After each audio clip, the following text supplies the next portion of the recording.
And I'll have to explain the joke, which will make it even funnier. Yeah, 100%. Sorry. I think like if we explain the joke the entire way through the episode, like repeating it just ruthlessly, that will make it objectively more funny. All right, so we are live. Just waiting for our people to show. All right, so let's do a rundown. What's going on today? Stuff that has never happened before. Twitter decides to follow its own rules as it pertains to an authoritarian world leader. Jack Dorsey finds his balls. Well, and for the record, stuff we don't hear about. You know, Bolsonaro got his account suspended. Right. So it's not like they haven't done it. They just hadn't done it to a sitting U.S. president before. So they flagged, they flagged a couple of his tweets as dog shit. I mean, lies. I mean, and it was just adorable little blue writing like this might be false. Here's some good links. They were super polite about a couple tweets being dog shit a couple of days ago, which is, nice and about time. And he was like lying about mail-in voting being fraudulent or whatever. And then he starts, there's riots going on in Minnesota, Minneapolis. Sorry, we're going to be talking about that. But he basically started threatening violence to freaking protesters, exactly the way racist pieces of shit were doing in the during the civil rights movement, and Twitter flagged it, as you can see up on your screen here. Could you hit the view thing on the tweet? I want to read the tweet out just so people get the real context. I'm sure they've seen it. Gonna hit the view thing on the web. Oh, that's a screenshot. Yeah, I took it. Right. Okay, I'll pull it up because I think we should sort of mark it as a thing that just happened. Yeah. Also, it's worth noting that then the White House retweeted it, and they also got the violation of terms notice. I think it's interesting that they've changed it to say, however, Twitter has determined that it's in the public interest for this to remain viewable. Yeah, no, that was the same on the original Trump tweet as well. Yeah, but I'm just saying, I think it's interesting that that's not usually what it says when one of your posts gets banned. Right. They're just understanding that it's important that the words of the president are memorialized. Yes. No. All right, hold on here. I also want to mention the specific phrase that he used overnight when the looting starts, the shooting starts. It's actually first uttered by the Miami police chief in 1968 in the midst of the riots there over Martin Luther King's assassination and Bobby Kennedy's assassination. Riots broke out across the country in that moment, and the Miami police chief and the National Guard fired shotguns, killed people for several days. And he said, when the looting starts, the shooting starts. So apparently George Wallace was famous for using it as well. Yeah. So yeah, this was on the official White House account. Like, this is why today to me feels weirder than normal. And we can get into all the reasons why. And again, ordinarily on Friday, we at least try to do science episodes, but today it's just not one of those days. These thugs capitalized because dummies do that. And again, race baiting, earworm for fucking white nationalists. These thugs are dishonoring the memory of George Floyd, and I won't let that happen. Just spoke to Governor Tim Walz and told him that the military capitalized is with him all the way. Again, that's illegal. Any difficulty, and we will assume control. But when the looting starts, the shooting starts. Right. Bubbleviz is making the fine distinction that he threatened violence against looters, not protesters. And I'll tell you what, I'm going to say this right now. We are absolutely not going to entertain a dialogue that draws a distinction between protesters and looters in this circumstance. There is long-term good evidence that looting is part of how white supremacy survives. The fear of looting, the fear of property destruction and loss, is one of the central, one of the legs that white supremacy in our government and in our culture stands on. And we won't allow that conversation here, Bubbleviz. So if you want to have that conversation, you're going to have to find somewhere else to have it. There is literally no distinction. And I'm not worried about Target. If that's what we're worried about, then our priorities are super, super fucked. The only thing to start thinking about is the fact that murdering people for a property crime is against the law. Like, this isn't rocket science, right? And like every time you try and paint a prettier face on it, all you're doing is just like placating to the KKK. That's all you're doing. You're basically saying it's totally fine to shoot people, for reasons that are ridiculous. Yeah. I mean that, come back when we're talking about rockets, dude. Today might not be your day. No, it's certainly not. Looting is not an acceptable form of protest. Yes, it is. It's actually a thing that changes things. And I posted a link yesterday to an article that was from the period during the Ferguson, Missouri protests that in defense of looting. The Boston Tea Party, a thing that we all learned about in grade school here in America, and I'm not sure if they taught it in Canada, but this was a tax revolt where property of businesses was destroyed by heroes of our revolution. If you ever drank a Sam Adams beer, that's the Sam Adams that instigated and carried off the Boston Tea Party. Looting is absolutely a part of any rebellion, and it's effective. There's an argument to be made that while we want to edify and we want to only remember the nonviolent protests in the 1960s that led to civil rights legislation, that what really turned the corner was the rioting and Bobby Kennedy telling John Kennedy, you have to act now. You have to do something to push forward civil rights legislation now, or this will get worse. So it works. It fucking works. I'm sorry. Yeah. And local business owners, people that live in that community and run a business, I feel terrible for them, but they will be made whole. They have insurance. There are going to be municipal grants. There are going to be state and federal grants to help them rebuild in the same way that things get rebuilt after a hurricane. And I recognize that what I'm saying right now is going to be unacceptable to many Americans, but maybe you should take a look at that. Maybe if your concerns, maybe if the first thing you posted was pictures of people looting a Target, maybe if that was the first thing that engaged you in this story to the point where you were outraged enough to post a picture of it, you need to take a look at yourself, because the first fucking thing that happened was a white cop with 18 different disciplinary actions on his record, including the killing of several people, knelt on and killed a black man in the street who was begging for air, begging for water, begging for his life, and calling for his mother after he had been handcuffed and subdued. If that's not the first thing you post about this, I have no use for anything else you might say in this conversation. And honestly, like there's a 1-to-1 correlation with people trying to fucking play devil's advocate right now and people that did not give a shit about a cop killing a black guy at all. You didn't. Or maybe it was like, oh, that's unfortunate. Well, it happens all the time to them. This is the thing. I've been trying to just basically understand what it's like to actually live in a community like that as a person of color, and I can't. Like, I can understand it as like an intellectual exercise, and that's it, right? We don't know. And I just really, really hope that we start at least learning how to I don't know, man. Just help any way we can. Like, this is fucking bullshit. Everyone knows it's bullshit. It's been bullshit for a long time. They fucking freak out and the president starts fucking freaking out when, a football player has the audacity to kneel during the anthem to try to draw attention to the fact that black people are being killed in the streets by cops, right? That's not fucking allowed. So where do you go? You fucking riot. Right? Like, and I was talking with Greg, off air yesterday. Like, I sort of, and I feel weird even talking about this because I want to be all Gandhi and fucking Zen and shit. But at the same time, how long is this going to go on before they just start fucking burning everything down? Right? Like, if it was us, Greg, if it was us, I don't know that we would be that fucking Zen. I really don't. Right. The vast majority of people right now in Minneapolis that are doing the protesting are doing it peacefully. They're working their asses off to try and maintain, the best possible vision of this, because they know that the backlash is going to come if there's any looting or if there's any damaged property or whatever. They know that. The vast majority of them are working their asses off to still be peaceful. And I don't think we would be that patient. Right. And so I want to honor them for that.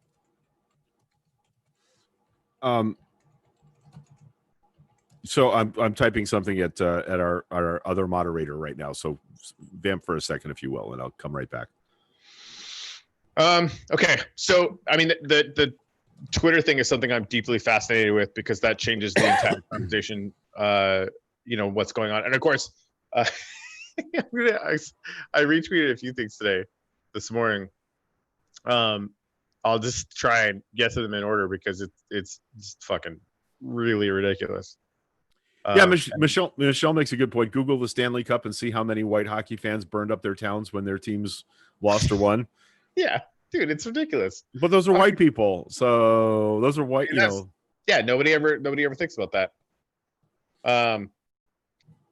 Yeah, if you don't think that violence as part of protest and property destruction as part of protest works, Stonewall, the whole gay rights movement, the modern out in the open gay rights movement starts at Stonewall. The Boston Tea Party, they're the what am I trying to say here? The women's rights, or the women's voting rights movement. Right? These are all indicators that there's an effective component of change that includes pain. And hey, here's what's not happening. If you think if part of our society thinks, because I don't want to put this on anybody that watches our show, I know better. If people think that all these radical black activists are armed thugs, they're not killing cops. They're burning down stores. Is that what you would be doing if you felt like police agencies were responsible for oppressing your people, accidentally shooting your girlfriend because they raided the wrong house on a no-knock warrant at 4 a.m? A paramedic, an EMS worker. Is that how you would respond, by property destruction? Come on, man. I've heard too many of you threaten, I'd run those fucking protesters over if I saw them. I've heard too many of you post that shit to think that you would respond in the calm and measured manner that black communities across America have responded for 200 fucking years to what's been done to them. They deserve our praise. They deserve our praise. And furthermore, let's talk about the guy in the black clothing and purple face mask yesterday that was calmly walking along, breaking windows out of the AutoZone while being challenged by actual organizers of the protest. Who's that guy? Who does he represent? Where is he from? What's the story there? Who's really burning stuff down? Maybe the police? That's an outlandish claim, right? That the police would be burning stuff down? That, honestly, when I saw that, I was like, because I have talked to you enough about this. I know historically that has absolutely happened before. But all I saw was like, some screenshots of like some messages and stuff like that, and like, a picture that was kind of fuzzy. So I'm like, I don't really know. Then I saw there's actual video of some, an activist with a clipboard who's clearly trying to, do protesting in a peaceful and responsible way, following the guy. They filmed the guy, and he's not a fucking Black Lives Matter protester, I'll tell you that. And they followed him because he, walked up to an AutoZone and broke the window with a hammer. He's a white dude. And honestly, they followed that guy to the precinct where he went inside. Yeah. You just can't even make this shit up anymore. Yeah, slight tangent. Also, the other day when I was watching Simone Scott, one of the live streamers, when people were throwing shit, she was yelling at protesters, stop throwing shit. Stop throwing shit. You're making this worse. Right? Yeah. So, one of the most vocal and visible protests, she had 128,000 viewers concurrent on one of her videos the other day while I was watching. And she was chastising protesters for throwing things at the police. So, and I do understand that there are people in this protest crowd who are overwhelmed with emotion and are throwing propane bottles into a burning police station. I know that that's happening. I get it. But the first broken window appears to have been broken by someone not associated with the protest in any way. Right? Now, here's the other thing. In the comments right now, we're having a conversation about whether he's a cop or not. I think that it's too soon for us to say definitively, yes, he's a cop and this is his name. I think that's a dangerous thing. That's a lynch mob mentality we need to be careful of. However, not only do law enforcement agencies have a proven historical record of having done exactly that, the Minneapolis Police Department has a specific provable historical record of having done exactly that. And I would, again, encourage people to pick up the book In the Spirit of Crazy Horse by Peter Mathiasen and read it, because throughout what you're going to see is federal level involvement in encouraging local police jurisdictions to do exactly these things. right? And the program, as it was run officially by the FBI from 1956 to 1971, was called COINTELPRO. Counterintelligence was the idea, and it was official sanctioned policy of the FBI. It didn't end in 1972 as a thing that the FBI did. It ended as an official policy because of all the enormous pressure that was put on the FBI to stop doing it. And it only stopped because a group of protesters broke into an FBI office in Pennsylvania and stole records proving that it was happening. During the trial of Leonard Peltier, it was proven that the FBI had released a series of telexes identifying Leonard Peltier and what's Sorry. that? I just remember my parents had a telex. I told them like, oh, that's so cute. Like, Yeah. I bet like, now granted, we have a not exactly a millennial shading audience, but for any of you people that are really, really young, that was a cross between a phone and a typewriter. Pretty much. Yeah, I worked with telexes in radio for a long time. That's how we got news broadcasts. Sorry for interrupting because you were totally on a roll, but it just made me giggle because I really needed one right there. Well, it comes out later that the FBI instigated information about Leonard Peltier that painted him as the super dangerous, heavily armed radical. And what the downstream effect of that is that local law enforcement, was continuously harassing and physically harming Native American activists on the Lakota reservations.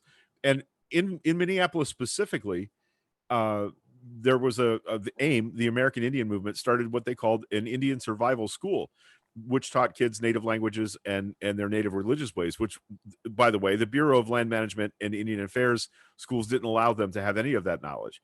So they started a school in Minneapolis that the local law enforcement, Minneapolis Police Department, and Minnesota State Police worked very hard to shut down by discrediting, ridiculing, and threatening the people that ran the school. That's a real thing that happened, and it happened right where this story is taking place in Minneapolis right now. I saw several Native American protesters in the crowd last night. They talked on camera with Unicorn Riot during his live stream overnight, and they know what the score is here, that the local police don't want any radical activists changing the status quo. This is all about protecting the status quo, and it's a real thing. In fact, if you were to go to the COINTELPRO wiki page, if you were to look that term up and go to the Wikipedia page, methods: infiltration. Agents and informers did not merely spy on political activists. Their main purpose was to discredit, disrupt, and negatively redirect action. Their very presence served to undermine trust and scare off potential supporters. The FBI and police exploited this fear to smear genuine activists as agents. 2, psychological warfare. The FBI and police used myriad dirty tricks to undermine progressive movements. They planted false media stories and published bogus leaflets and other publications in the name of targeted groups. They forged correspondence, sent anonymous letters, and made anonymous telephone calls. They spread misinformation about meetings and events, set up pseudo-movement groups run by the government agents themselves, and manipulated or strong-armed parents, employers, landlords, school officials, and others to cause trouble for activists. They use bad jacketing to create suspicion about target activists, sometimes with lethal consequences. Harassment via the legal system. And number 4 is the important one here in this context: illegal force. The FBI conspired with local police departments to threaten dissidents, to conduct illegal break-ins in order to search dissident homes, and to commit vandalism, assaults, beatings, and assassinations. The objective was to frighten or eliminate dissidents and disrupt their movements. That's a provable historical record of law enforcement. And in the case we're talking about here, local law enforcement in Minneapolis doing exactly what we saw that guy dressed in black do during the protest. Was it yesterday? Oh, it was, or day before. Honestly, it's all running together for me now. Yeah, it's kind of blending together for sure. Yeah, Fred saying, why haven't they arrested the murderers? I mean, that's really the thing, right? Like the mayor of Minneapolis made this really clear. If it was any of us, we'd be in jail. Right. Appropriately. I think it's the state prosecutor is the one that they've pawned this off on. And that guy is out saying that there's evidence that suggests that it might not be criminal, and they won't let that fucking evidence out. Right. And this is a story that, as a black community, they hear this all the fucking time. Right. Black guy kills, black cop kills white lady. That guy's in jail right now. Right. white cop kills black person, another white cop kills another black person, another white cop kills another black person, another fucking white cop kills another black person. In every single case, there's some fucking detail that gets in the way, right? It's all dog shit. And until we realize that it's completely and totally systemic, we're just kind of batting around the edges of the issue. They are absolutely justified to be out in the streets, and they shouldn't stop until there's a fucking national police training and accountability thing. The TED Talk I watched a little while ago, about a couple days ago, had a prosecutor, a black prosecutor, that was basically saying, like, we have so much power in these situations or whatever. I'll throw the link up on Facebook and Twitter again. It's worth watching, only in the context that a lot of them are calling for federal prosecutors now. Now, granted, like how's that going to go? That's the thing. You wouldn't want federal prosecutors that were run by Bill Barr's fucking Justice Department. But the idea is you need to have prosecutors that are in no way, shape, or form connected to the police departments. The local structure. Right, exactly. Right, because it's really, really hand in glove in ways that are obviously problematic. There's a lot of technocratic, pragmatic things that we could do to start addressing this, and they just never get done, right? Well, and even when they do, there's so many threads here. But Eric Garner, right, when local courts, local police jurisdictions didn't press charges on the police officers that killed him, okay, there was a federal civil rights investigation, and it went on for 5 years before, guess who killed it? Bill Barr. Sorry. Oh, fuck, of course. Right. So I have no confidence in this moment that the federal system is going to do any better for the people of Minneapolis and for the family, for George's family than what's happened so far. But it's interesting to me that about an hour after he made that statement, about an hour after the Hennepin prosecutor made the statement that he had seen evidence that maybe counterindicated a criminal charge, their office had to withdraw that statement, had to make a correction that he misspoke. Oh, really? All right. But here's the thing. Why I think that the level of destruction last night is directly related to that statement. Why did they even have a press conference? What did he think was going to happen when he said that? Yeah, I mean, it's obscene. By the way, and a few people have mentioned in the comments, we haven't really touched on it too much. So they cops in Minnesota or Minneapolis, I keep doing that, arrested Omar Jimenez while he was live on CNN, and of course he's a black guy. That's a good look. Right. There was apparently some white press teams really nearby that they didn't bother with at all, because, again, of course, but he is back. I just retweeted it right now. He's back in front of a police line doing exactly what he was doing yesterday, because he's a fucking legend. So congrats to their what I found interesting is the state police. It was state police, by the way. That was not Minneapolis cops. Oh, really? Yes, that was Minnesota State Police. They're all wearing state police armor, body armor. Okay, I didn't see the video. That's crazy. I'm half tempted to show the video. I mean, I have it. I don't know. But what I found, two things I found extremely interesting. The cameraman, they charged up on the right side to take down a young lady that was standing behind the news crew, and the cameraman swung around to show that. That's when the police moved on the reporter and his crew. Really? Okay, Greg, let's do this. I am recording to cloud right now. Let's do it. If they pull it off YouTube, we'll granted it'll take the beginning of the show off too. Well, let's watch the whole thing. It's about 6 minutes long. Good with that? Yeah, let's do it. All right, here we go. Share computer sound, share screen 2. It's full screened. I found the volume really low on this. Let's see how this goes. In this, as we're seeing these remarkable pictures with this law enforcement presence directly behind you, is the why. Why people have been out on the streets protesting. Watch what happens over his left shoulder right now. Is taking place. There is some action behind you. Hang on. Yep. We've got one person being arrested here. We've got... We're immediate? Yep, we're good. Yep. Hold on.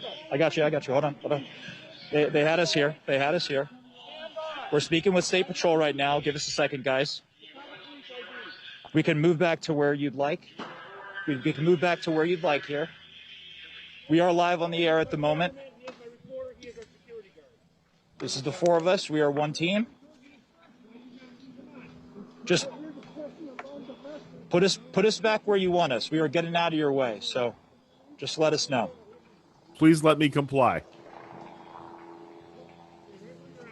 Wherever you'd want us, we will go. We were just getting out of your way when you were advancing through the intersection. So just let us know, and we got you.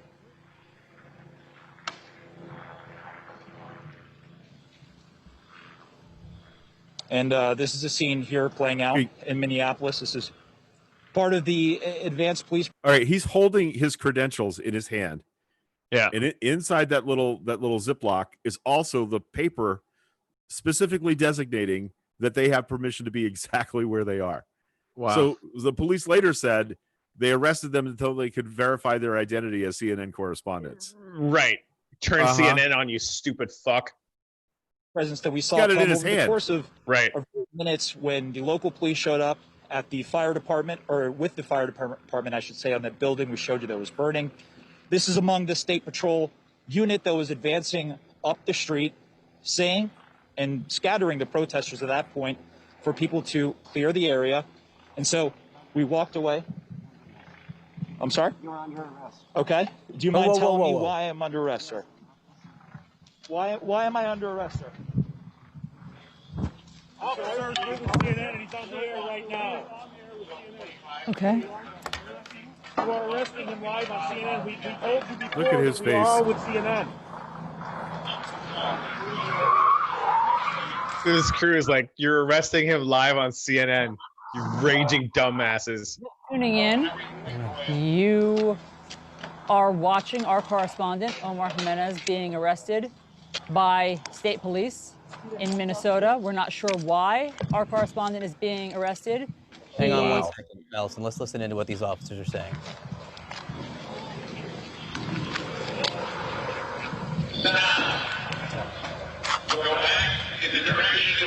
That is an American television reporter, Omar Jimenez, being led away by police officers. He clearly identified himself as a reporter. He was respectfully explaining to the state police that our CNN team was there and moving away as they would request. And then for some reason, he was just taken in to police custody live on television. Greg, did they take the rest of his team? Yeah, I just wanted to hear, that's coming up. listen to see if we could hear more from the officers, the state police, as this is going on. But originally, they just handcuffed the black guy and took him away. Right. We're trying to see what's going to happen, John, obviously, to the rest. I'm about there, guys. We were just out here reporting the closure of the streets. They just, Omar was just arrested. I believe they're about to, we're all about to be arrested. That's our producer.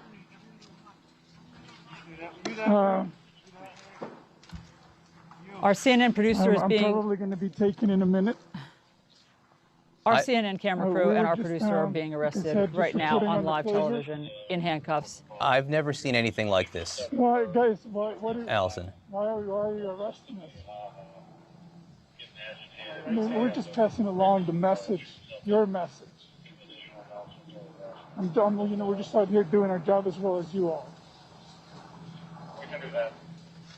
Can you tell me what are... Are you under arrest? Okay. Behind your back. I'm being arrested now. I gotta put, can I put the camera down?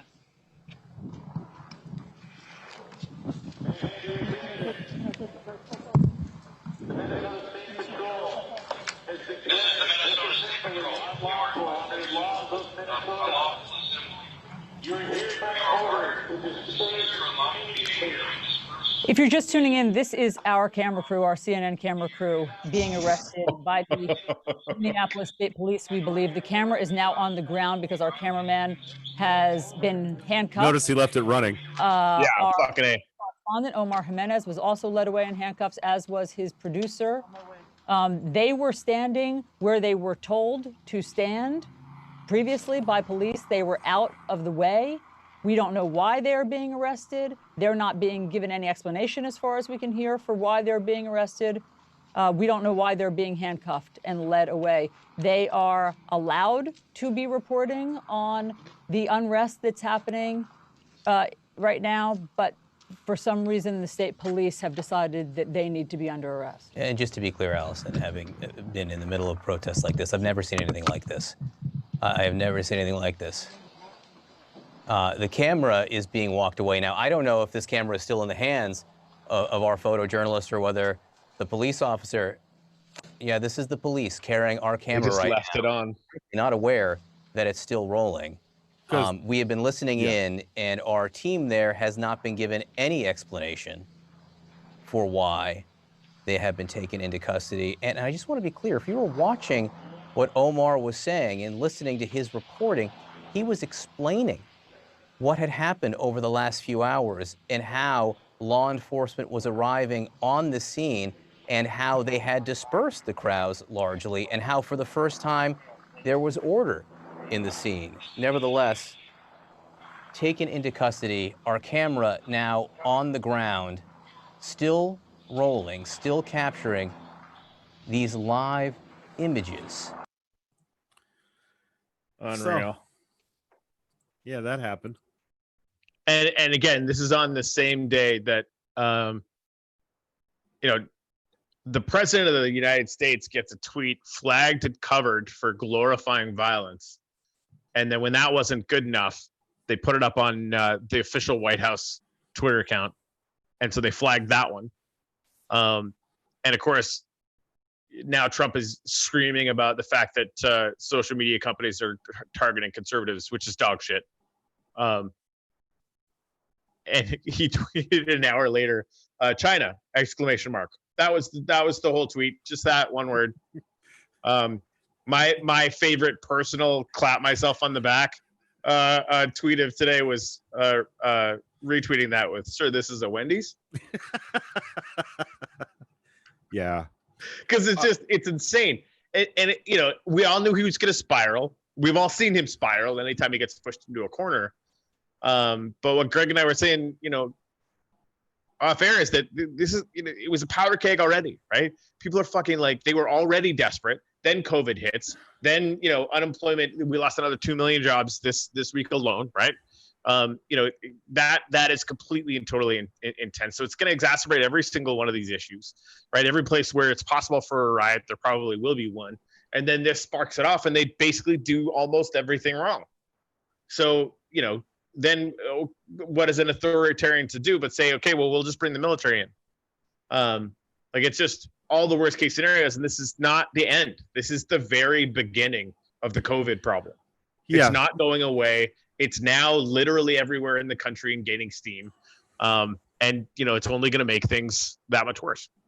There were protests last night that made the television news in Denver, Colorado, Phoenix, Arizona, Louisville, Kentucky, Columbus, Ohio, and several other places, Birmingham, Alabama, Birmingham. God damn Alabama. And it's only Friday. It's Friday morning.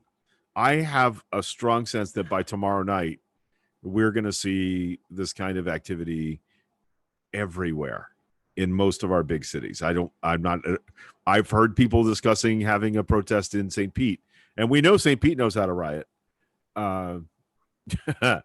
That's not a new thing in our community. But last night in Phoenix, police fired over the heads of protesters. Last night in Columbus, Ohio, protesters stormed the State House, broke out windows, and actually managed to enter the building before they were ejected by state police who were in the State House. But in Louisville, 7 people were shot. We don't know yet who shot them or what the circumstances were. I'm worried for people's safety. I'm not worried about property.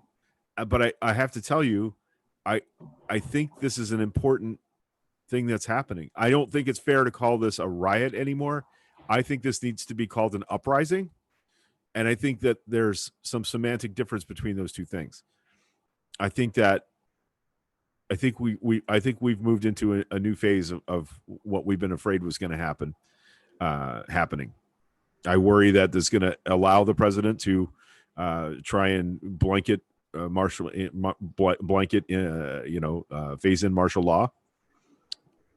So I don't know. I'm feeling very unsettled this morning about where we are. I'm not surprised at this. I'm not disappointed in the protesters.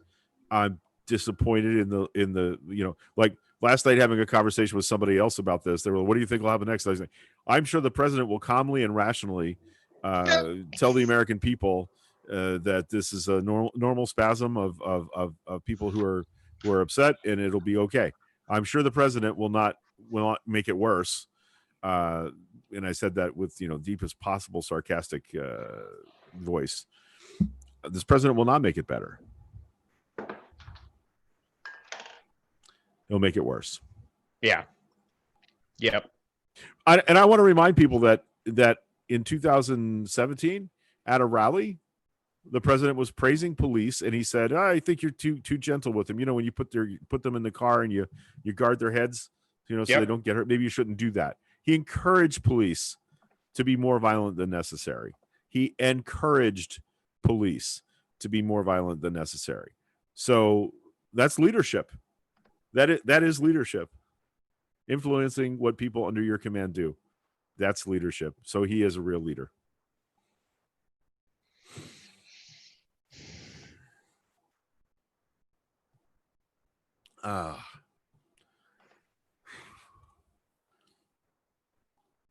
Boxer Cat tells us there are people protesting in Fort Collins, Colorado. Be a Black Lives Matter solidarity protest at Greenwood Cultural Center in Tulsa on Sunday. Yeah, he said when the looting starts, the shooting starts, Michelle. And this actually, that's a quote from the Miami police chief in 1968 when we had riots here in Florida. An infamous situation down there where they literally killed people with shotguns who were rioting and looting. Doreen said there's a Black Lives Matter solidarity protest at Greenwood Cultural Center in Tulsa Sunday. It's located on the site where they torched Black Wall Street and massacred people. Yeah, I just read That's that. really sad. I didn't know. Oh, sorry. Sorry. I didn't know that had happened or was real until I saw The Watchmen. Right. Yeah. And I was like, this didn't really happen, did it? And I Googled it. I was like, holy what? Do you know about Rosewood? I don't think I do. Rosewood, when you go north from here along US 19, you get to Perry, and then you get to the road that takes you out to Cedar Key on the Gulf of Mexico. And that midway out that road is a historical marker marking the location of a town that was called Rosewood. And what happened in Rosewood was a white woman accused, had a boyfriend, and she and her drunk boyfriend beat her up, a married white woman. And she blamed 4 anonymous black men of beating and raping her. Yep. And they literally declared war on the town. Dozens of people were killed. They dropped gasoline bombs on the town, right? About the same time frame as what happened in Tulsa, maybe a year or two later. So they actually made a movie about it. Ving Rhames is the star of the movie. Rosewood. It's a very highly dramatized version of what happened. But yeah, so let's not forget the Philadelphia police firebombed a whole city block because MOVE was labeled a terrorist organization, and they were doing what? Feeding and educating poor children. That's not a new thing. So yeah, Deb. So Amy Klobuchar.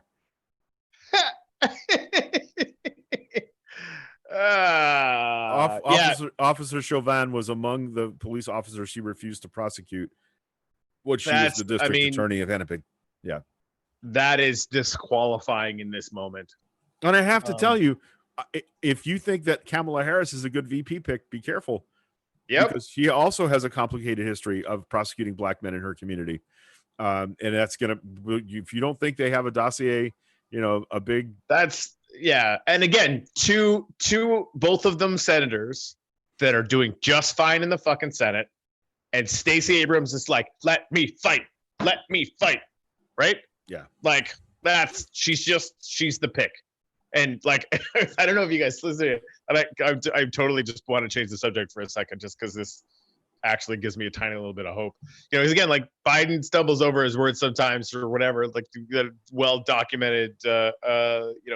Now granted, like if you listen to him for an hour, it's I would recommend everyone go actually listen to him for an hour, because you take a couple stumbles out of context and they start blowing that shit up, because he's actually sharp as fuck still. So he basically brought Stacey Abrams on Lawrence O'Donnell, which I thought was really fun and hopefully indicating something, but you never know. And she's just so goddamn good. she's like the antithesis to Sarah Palin. Yeah. And can speak to, the actual issues and the work that needs to be done, as well as anyone, up to and including and maybe surpassing Obama. Like, it just, having her on the trail would be just lightning in a bottle. Yep. Oh, by the way, Dave Myers, while you're here, I got an email yesterday that my shirts have been shipped. So I will be sporting a new Dave Myers t-shirt here in the next few days. Very excited about that. Awesome. Yeah. I went with the Creature from the Black Lagoon t-shirt. You're wearing a Dave Myers original right now, even as we speak. I am. That's true. You guys can go to TeePublic and look for Dave Myers illustration and see the amazing shirts Dave has for sale. And not only shirts, magnets, stickers, coffee mugs, all sorts of neat stuff. You should get on that because he's a great artist. Yeah. All right. What else we got to talk about today? Oh, I got something.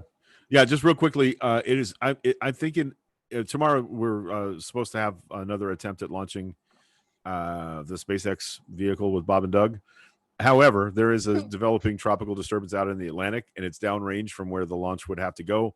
I'm not going to be at all surprised if we have a weather scrub tomorrow as well. Not because of weather at the Cape, but because of the downrange sea state. They got to put a giant robotic barge out there to catch the booster, and the seas out in that disturbed area are going to be massive. So I'm just not sure it's going to come off. But if it does, we will, we'll probably go live half hour before lunchtime and just kind of hang out with you and see what happens. Exactly. If there's a 10% chance they're going to launch, I definitely think it'd be worthwhile to be there for it. Faux show. Yeah, Ginny. We need to discuss the Pennsylvania GOP, who have been in session, bumping elbows, rubbing shoulders with their Democratic, what's the word I'm looking for? God, I'm bad at wording. I know word good today.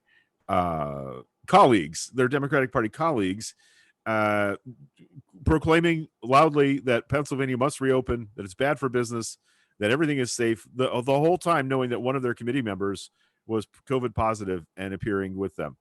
The Republicans kept that a secret from the Democrats. And now everybody in the Pennsylvania state legislature has to kind of quarantine in place. They can't go home and see their families because they don't know if they've already endangered their families or could. So that's great. That's great. Thanks, Republicans. I mean, they have to be like, it's the thing, like, they need to be arrested. Jenny makes the point. If you infect somebody with AIDS on purpose, it's a criminal charge. Yes, that's exactly where my head went. Like, if you're knowingly putting other people in danger, you should be fucking arrested. And that has happened, by the way. People have been arrested for intentionally infecting other people with HIV. That's happened. How is this different? How is this different? That's just not. Is there a parade outside your house? Apparently. Well, maybe the protests have started in Miami, Corey. Good. I'm thinking North Miami Beach, probably not where that would start down there. Probably not. But honestly, it freaking solidarity. Yeah. Oh, yeah. Rick Scott's a voicemail says they're all working from home to stay safe from COVID, but Florida is partially open back up. More than partially. Pinellas County beaches completely open tomorrow. Completely 100% open. So that's going to go well. Yeah. Thank you for being a gaslight shelter. This stuff is hard to process, Jareen. I'm glad that like some days this is all we have. Yeah. Some days that's the only thing that keeps us coming back. Fred was up a little bit. Of course, he's making a podcast that's gaining steam and should, and was talking about his frustration because he did. The world seems like it's falling apart and he doesn't know how to solve it. And that's the thing. Like, we don't either. Right. Like we're gonna share whatever ideas we can come up with, but like at the same time, the president has been lying all morning, and until like yesterday, nobody was doing anything about it at all. And now Twitter's like, hey, so this might be bullshit, or hey, the president is glorifying violence that's against the basic Twitter terms of service, right? Yeah. Oh, it's not rocket science. You know, and I shamelessly stole something your mother said this morning, which is Jack Dorsey is doing more to curb President Trump's dishonesty than the entire Republican Congress, House, Senate, and administration. More than Nancy Pelosi could manage. Yeah, it's right. And again, like, not like they didn't give it their best shot, but that, I mean, I think it brings to light something that you know, the authoritarian governments are gaining traction all around the world, and I think a huge part of that is social media. They are able to, without editorialization, without you know, well, with that editorial control, right? Yeah, right. Like they can basically start posting whatever they want, and the algorithms are outrage amplifiers. We've known this for a long time, right? So whether it's Duterte or frickin' Bolsonaro, who actually just got taken off Twitter, which is kind of amazing in and of itself, like that. Even the Modi in India, like there is a lot of evidence to suggest that these platforms have been helping out. And like Jack Dorsey is apparently a relatively enlightened human being. So at what point, you know, they've been trying to stay out of it, because honestly, this could absolutely destroy Twitter's business model the way it's currently, you know, instituted. But it's not like Jack Dorsey's not going to fucking have billions of dollars after this regardless, right? Like, it just, you know, at some point you have to decide, are you going to do the right thing, or are you just going to keep being a slave to money and power? And at least in a little bit, they've been doing it. Yeah. Bubble good aside. SN4 had a successful static fire, another one without residual fire this time. Apparently, the last time they did it, they accidentally set a bunch of stuff around it on fire, which makes sense considering it's a giant flamethrower. It's a giant rocket. Exactly. So SN7 is already in existence, has a few rings. Like, they're just starting to crank them out, which I think is fucking fantastic. As a little aside. Yep. Maybe next Friday the world will not be on fire, and we can talk about that. Maybe some more. Yeah. I'm sure we'll get to it tomorrow. So I'm not optimistic. All right. So you're good to come back tomorrow morning, like 11 o'clock. I think the scheduled lunchtime is 11:30, and at least do a check in and see what the status is. And we should do it on Facebook again so we can go live. And agreed. So yeah, look for us tomorrow on Facebook. And I recognize that some of you are actually considering leaving Facebook, and that's complicated. We're not sure what to do about that yet, but we want to go there because we can show live stream video without getting bounced for it.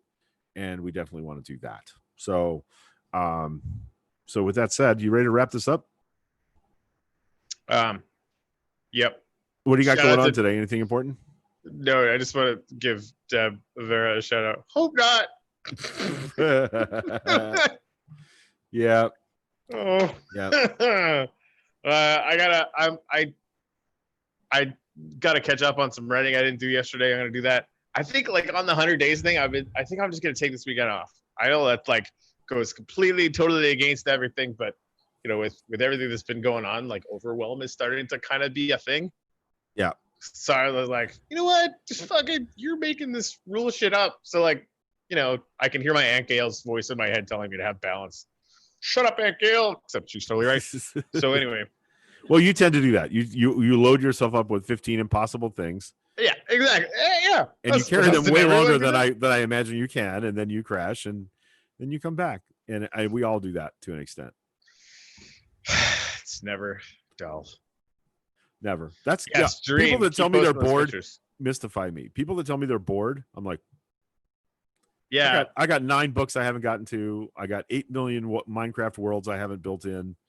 Man, I can't wait until I can sit again or like build a stand-up desk, because I'm definitely missing Bob. Yeah. And I'm reinstalling the plugins one at a time. Donna got her shit blowed up yesterday, so I have to get in there and oh no. Yeah. Hey, remember when you were like, you want to have like spawn some bad stuff? And I was like, no. Remember that? We're gonna fix it. We just I know. It's complicated. So I get it. Well, and I know we have backups and all that stuff too, so it'll be fine. We also have op command, so if you lose some stuff, you just give it back to yourself. It's no big deal. Well, and I think like the idea that we're now going to constrain the space into protected zones, not protected zones, like exerting that level of of sort of power and ownership is also power and ownership that we can then confer onto others, which I think sort of is an interesting way for us to start to okay, so how taping the economy on it. So 3 months from now, where this is going to be is, do you want to buy cryptocurrency? Yes, I'd like to buy some cryptocurrency, but I don't have any money. Okay, so go build a farm that gives you gunpowder, then open a shop in the safe zone to sell gunpowder to people that want it. And you can use that in-game currency to convert it to cryptocurrency. Yeah. Man, do we have any socialist friends left? Because they're going to be pissed. We're going to have UBI, so it'll all be good. There you go. Yeah. All right, guys. I think that's going to do it for today.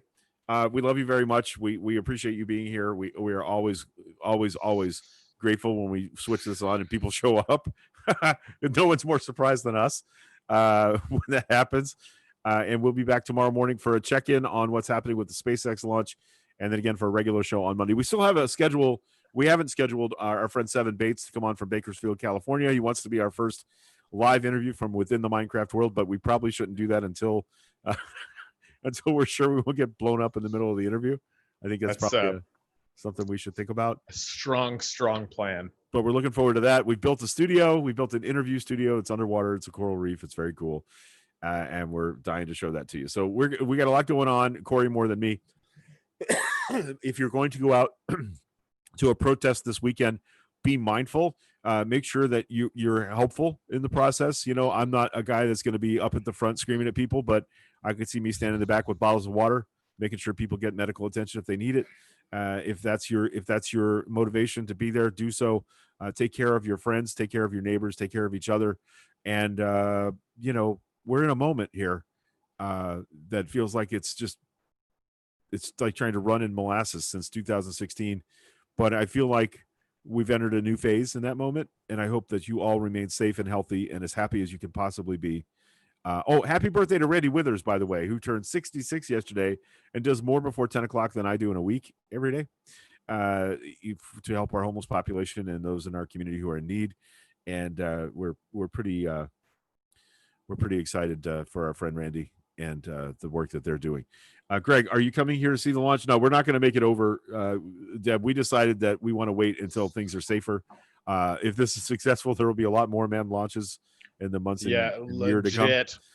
So we're excited about that, but we're going to stay home for this one. When I saw the size of the crowds that were out the other day on the causeways, and no. Also, I may have an inside track to get us an on-premises pass to watch the launch. So we're gonna wait and see how that develops with our friend Phil Beckelheimer. So no, I'm not going to make it over. Steve Jurvetson, who's actually he was one of the first investors in SpaceX and Tesla. I'm friends with him on Facebook. No big deal. I mostly just follow him like a like the lost puppy. Yeah, exactly that. Anyway, so he was of course there for the launch, and he was showing the satellite pictures of that landing pad or that pad at Cape Canaveral. And there's something going on today. And they're building the BFR landing site right next to it. Yeah. Right. So like within, maybe a couple of years, maybe less, who knows, right? Like it's freaking SpaceX. You never know how fast they're going to be doing stuff. We could see giant, building sized rockets, like apartment building sized rockets. Every couple of weeks. Right. Like taking off. Really aggressive schedule. Yeah. Yeah. Like they're industrializing it. They're making it a thing. So yeah, I've never seen a launch myself, like ever. So like it's how the fuck. I know. But I'm feeling really confident that's actually going to be something that we can do. Well, I'm absolutely sure on a clear day, that you could go to Hollywood Beach, like a few miles north of where you are, because we did this when I was a kid, and you can actually see them from the beach, right there where you are, maybe 5 miles north of where you are. So, right from you, it's Hallandale, then Hollywood, right? Hollywood, Hallandale, Dania Beach is where we always went to watch the launches. Okay. So yeah, for sure. All right, guys. I think that's going to do it for us today. We love you very much. All right. We're going to get out of here. Sasquatch is real, and we will see you tomorrow on Facebook, and then again on Monday for a regular show here on YouTube. We love you. Sasquatch is real.